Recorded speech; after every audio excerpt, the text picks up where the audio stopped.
తాకట్లో ఉన్న మీ బంగారాన్ని విడిపించి ఆ రోజు ఆన్లైన్ రేటుకి కొంటాం. Sharma gold company.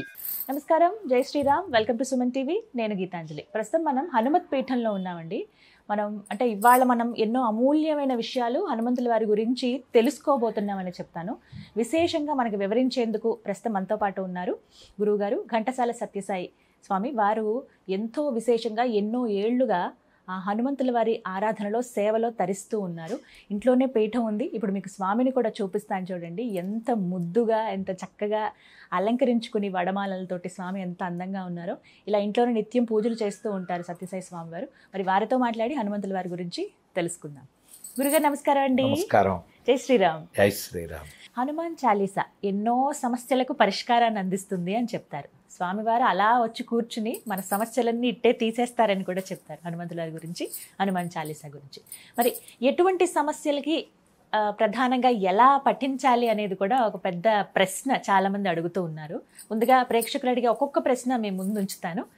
ఎలా చదవాలో, ఏ శ్లోకం చదివితే మంచిదో తెలియచేయండి. ముందుగా చాలామంది ఏంటంటే వివాహానికి సంబంధించి అడుగుతూ ఉంటారు. నేను వివాహానికి ఒకటే చెప్తానమ్మా, హనుమాన్ చాలీసా చదవండి. ఏమిటంటే బ్రహ్మచారికి మీరు హనుమాన్ చాలీసా చెప్తారు, ఇదొక ప్రశ్న. చెప్తా. దీనికి చెప్తాను ఏంటంటే, మీకు హనుమత్ ప్రవర ఉంది. హనుమత్ ప్రవర కళ్యాణానికి ముందు సామాన్యంగా సువర్చల కళ్యాణంలో చదువుతుంటారు. నేను సామాన్యంగా రోజు ఈయనకి చదువుతా. ప్రవర ఆయనది కౌండిన్స గోత్రం. ఆయనకి ఏంటంటే ప్రవరలో చతుస్సాగర పర్యంతం గోబ్రాహ్మణేభ్య శుభం భవతు వాసిష్ఠమైత్రావరణ కౌండిన్యత్రయా ఋషయ ప్రవరాన్విత కౌండిన్స గోత్రోద్భవాయ హేమగర్భ శర్మణ నప్త్రే. ముత్తాత గారు చతుస్సాగర పర్యంతం గోబ్రాహ్మణేభ్య శుభం భవతు వాసిష్ఠమైత్రావరణ కౌండిన్యత్రయా ఋషయ ప్రవరాన్విత కౌండిన్స గోత్రోద్భవాయ హేమగర్భ శర్మణ నప్త్రే పింగాక్ష శర్మణ పౌత్రాయ చతుస్సాగర పర్యంతం గోబ్రాహ్మణేభ్య శుభం భవతు వాసిష్ఠమైత్రావరణ కౌండిన్యత్రయా ఋషయ్య ప్రవరాన్విత కౌండిన్య గోత్రోద్భవాయ హేమగర్భ శర్మణ నప్త్రే పింగాక్ష శర్మణ పౌత్రాయ కేసరీ శర్మ పుత్రాయ. హే దేవదేవోత్తమ దేవతా సార్వభౌమ. నేను ఎందుకు చదువుతున్నానంటే మీకు దాంట్లో వస్తుంది.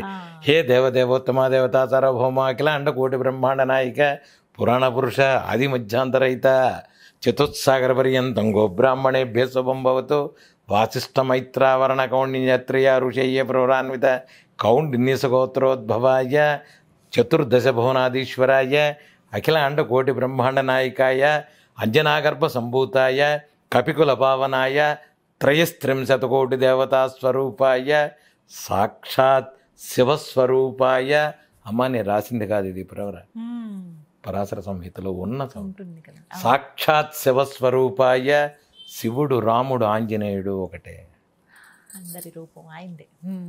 సో మీకు భద్రాచలం వెళ్ళండి, నిద్ర చెయ్యండి. మీకు అందరికీ భద్రాచలం కుదరట్లేదు, కళ్యాణం చేయించండి. లేదంటే దగ్గరున్న రామాలయంకి వెళ్ళి నిద్రపోండి. ఒంటిమెట్టు ఉంది అటుపక్క, ఒంటిమెట్టు ఉంది, భద్రాచలం ఉంది, రాముల వారి దగ్గరికి వెళ్ళండి, నిద్ర చేయండి. ఆంజనేయ స్వామిని కొలవండి, కళ్యాణం అవుతుంది. ఇది నిజం, ఇది సత్యం. పిల్లలు లేరు, చెయ్యండి, హనుమాన్ చాలీసా చేయండి, ఇస్తాడు ఆయన.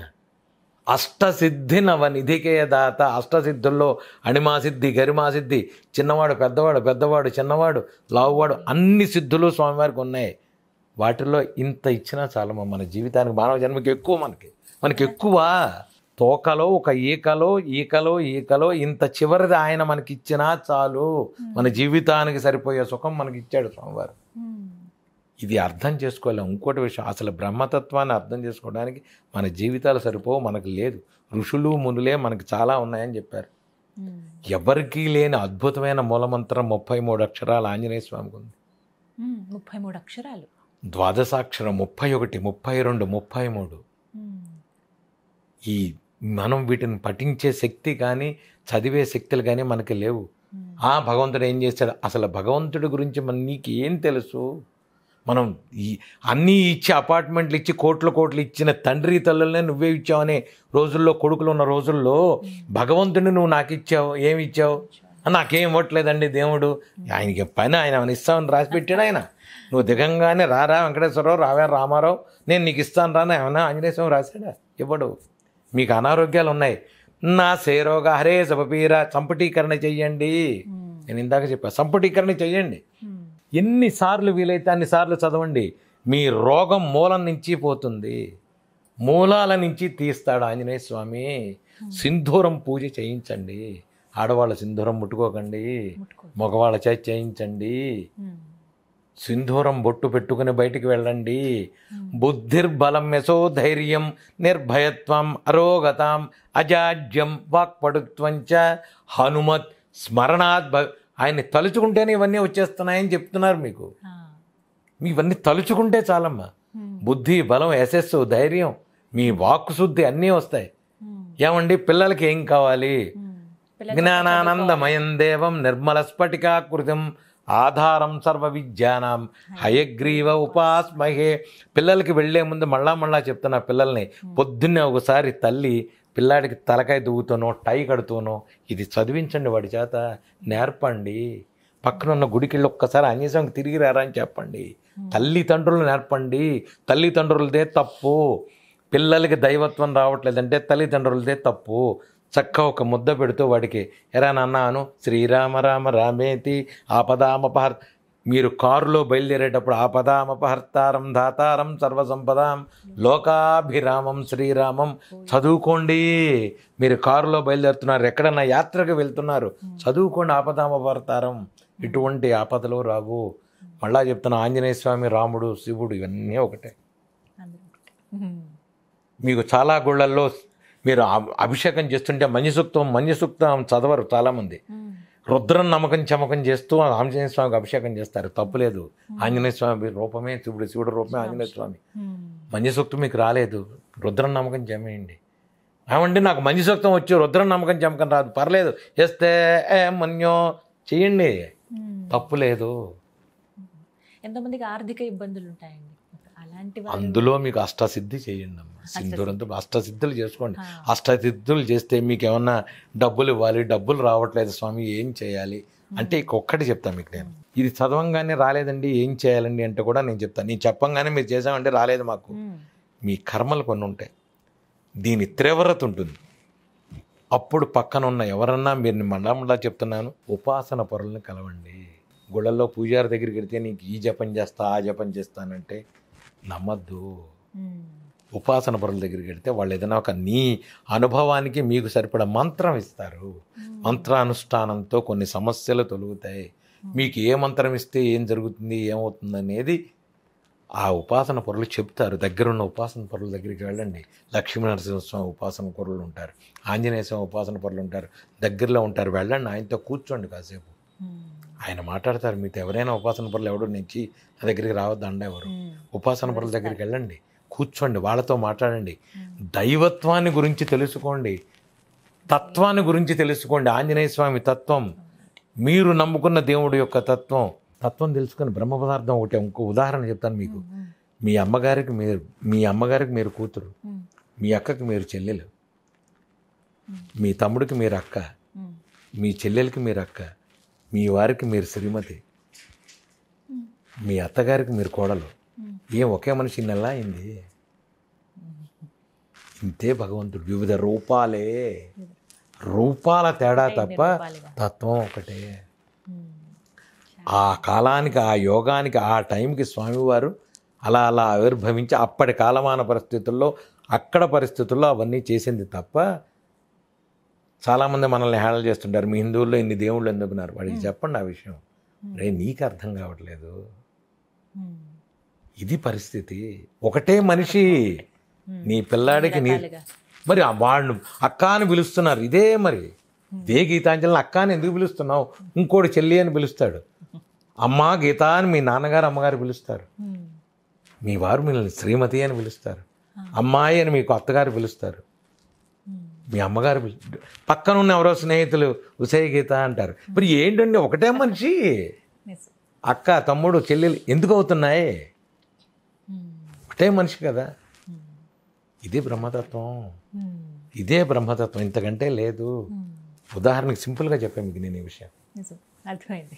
బ్రహ్మతత్వాన్ని మనం అర్థం చేసుకోవడంలో ఉంటుంది. మీరు ఇవేం వద్దండి, నాకు రూపం వద్దు, అక్కర్లేదు, దీపం పెట్టండి, దీపానికి చేయండి పూజ. చాలా చాలా చాలా పూజలకి ఒక్క దీపం పెట్టి పూజ చేస్తారు. ఒక్క దీపానికే నిజం. పంచదీపాలు పెడితే సాక్షాత్ లక్ష్మీదేవి అది. దాన్ని ఆవాహిస్తారు. దాంట్లోకి కొన్ని పూజాక్రమాలు ఉంటాయి. అవునండి, పూజాక్రమాలు ఉన్నాయి కొన్ని. అవన్నీ మనం అర్థం చేసుకునేప్పుడు బ్రహ్మాండం అది. భగవంతత్వం గురించి మాట్లాడాలంటే ఎన్ని రోజులు సరిపోవు మనకి. ఏదో ఊరికనే మనం మాట్లాడేసి ఒక అరగంట, పావుగంట, గంట, 2 గంటల ఉపన్యాసం చెప్పంగానే తత్వం చాలా గొప్పది, తత్వం చాలా పెద్దది. స్వామికి వడమాల ఎందుకు వేస్తారు? విశేషం ఏమిటండి అసలు ఆంజనేయుల వారికి? స్వామివారికి వడమాలంటే ఇష్టమని సీతాదేవి చెప్పింది, వడలంటే ఇష్టమని. శనివారం నాడు, మంగళవారం కూడా శనివారం నాడు ఎందుకు పూజ చేస్తామంటే, శనివారం నాడు స్వామివారి పుట్టినరోజు. వైశాఖ మాసే కృష్ణాయాం దశమ్యాం మందవాసరే పూర్వాభాద్ర ప్రభూతాయ మంగళం శ్రీ హనుమతి. అది స్వామివారు. మంగళవారం నాడు అమ్మవారు అంగుళీకి వచ్చింది. సో ఈ రెండింటినీ పెట్టుకుని మీకు చూడటంలో, రూపంలో మంగళవారమే ఎందుకు అంటారు. మా ఇంట్లో రోజు వేస్తాం, మంగళవారం ఎందుకు చేయలేం, శనివారం ఎందుకు చేయాలి, వెంకటేశ్వర స్వామికి శనివారం. మనం ఏంటంటే వాళ్ళ ఆచారాలను పెట్టి రోజుకో దేవుణ్ణి మనం డివైడ్ చేసుకున్నాం. ఆదివారం సూర్యనారాయణ స్వామి, సోమవారం శివుడు, మంగళవారం ఇంకోటి, బుధవారం అయ్యప్ప విఘ్నేశ్వరుడు, గురువారం సాయిబాబా, శుక్రవారం అమ్మవారు, శనివారం వెంకటేశ్వర.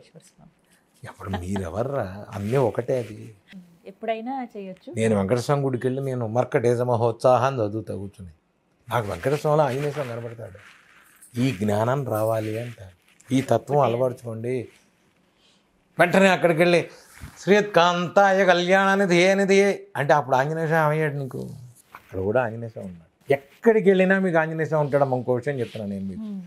నా దేవుడు అని నేను చెప్పట్లేదు, నేను కొలిచే దేవుడు అని నేను చెప్పట్లేదు, కానీ మీకు ఒక్క విషయం చెప్తా. ఎక్కడికి వెళ్ళినా సరే మీ ఆంజనేయ స్వామి నా ఆంజనేయ స్వామి నాతో ఉంటాడు. ఊరు దాటి ఇంకో ఊరు వెళ్తున్నాం అంటే కనిపించేది ముందుగా. మొన్న నేను కేసరగొట్టు వెళ్తే ఎన్ని కోతులమ్మ నాకు అసలు. రూపాల్లో ఎన్ని కోతులు ఉంటాయి అసలు. నేను చక్కగా అరటిపళ్ళు తీసుకెళ్తే ఒక గెల ఒకటి తీసుకుని మిగతా గెలలు అన్నీ అది పంచుతోంది అందరికీ. మిగతావి ఈ గెల తీసుకునేది మిగతా అన్నీ ఒకటి పంచుతుంది. ఆహా అనుకుని ఇంతలో జామకాయ ఇస్తే చక్కగా తీసుకుని ఇలా తింటూ కారులు ఎక్కి ఇలా అన్నాయి అవి. చాలు. నేను ఎందుకు చెప్తున్నానంటే, కోతులకే పెట్టాలంటే మానుష రూపంలో, దైవం రూపంలో, లేకపోతే జంతు రూపంలో ఏదున్నా ఒక ప్రాణికి మీరు ఆకలి తీరిస్తే అది గొప్పదే. దాన్ని పక్కన పెడితే ఎందుకు చెప్తున్నానంటే, ఎక్కడికి వెళ్ళినా ఏ దేవుళ్ళు అయినా మీరు నమ్ముకున్న దేవుడి రూపాన్ని చూడగలిగే జ్ఞానం ఏ రోజైతే మీకు వచ్చిందో ఆ రోజు పూర్తిగా మీ జీవితంలో మీ కర్మలు తొలగినట్టే. తమలపాకులు ఎందుకు అంత ఇష్టం స్వామికి అంటే? తమలపాకుల్లో మీకు మధ్యలో ఒక కాడ ఉంటుంది. కాడ తీసేసి స్వామివారికి నైవేద్యం పెడితే స్వామివారికి తమలపాకు అంటే, ఎందుకంటే ఆయన తిరుగుతుంటాడు ఆకుల్లో, అరిటాకుల్లో, తమలపాకుల్లో తిరుగుతుంటాడు ఆయన. స్వామివారి తమలపాకులు చాలా ఇష్టం ఆయన, అందుకు తమలపాకులు ఇచ్చి పెట్టేది ఆయనకి. ఇంకోటి చెప్తున్నా, మీరు తమలపాకు అనగానే, తాంబూలం అనగానే ఒక తమలపాకులు, ఒక్కలు, అరటిపళ్ళు ఇవన్నీ పెడుతుంటారు. మీరు లలితా సహస్రంలో అమ్మవారికి మీరు సామాన్యంగా లలితా ఉపాసకులు చేస్తుంటారు. తమలపాకు చుట్టి లవంగం పెట్టి అమ్మవారికి తాంబూలం పెడతారు. ఇది యాక్చువల్గా తాంబూలం. అది ఇన్ని పెట్టిన తర్వాత జీర్ణశక్తికి తాంబూలం చాలా మంచిది. మీకైనా తింటే మంచిది, స్వామివారికైనా తింటే. ఇది అరటి, మీకు ఇంకా బాగా అరటి తోటలు ఉన్నాయి. మీకు అరటి తోటల్లో తొందరగా అనుగ్రహిస్తాడు. అరటి తోటలో హనుమాన్ చాలీసా చేసేయండి. మీరు ఎవరికైనా చెప్తున్నా, మహా చిట్కా ఇది. మీకు ఏదన్నా ప్రాబ్లమ్స్ ఉన్నాయి తొందరగా తీరాలి, రంభావనంలో మీరు వెళ్ళి అరటి చెట్ల దాంట్లో చేసేయండి. అరటి తోటలో కూర్చొని ఒక టేబుల్ వేసుకోండి, దాంట్లో విగ్రహం పెట్టండి స్వామివారిని. అక్కడికి పులిహార, రవకేసరి, దద్దోజనం, వడమాల, అప్పాలమాల తీసుకెళ్ళిపోండి. అక్కడ హనుమాన్ చాలీసా చేసేయండి. మీకు తొందరగా టక్కన వస్తాడు స్వామి. ఆయన రంభావన విహారుడు. అరటి చెట్లు చాలా ఇష్టం ఆయనకి, అరటి పళ్ళు ఇష్టం, అరటి ఇష్టం స్వామివారికి. పెట్టేసేయండి, మీకు తొందరగా వీలవుతుంది. చాలా చక్కగా వివరించారు. ధన్యవాదాలు. శుభం.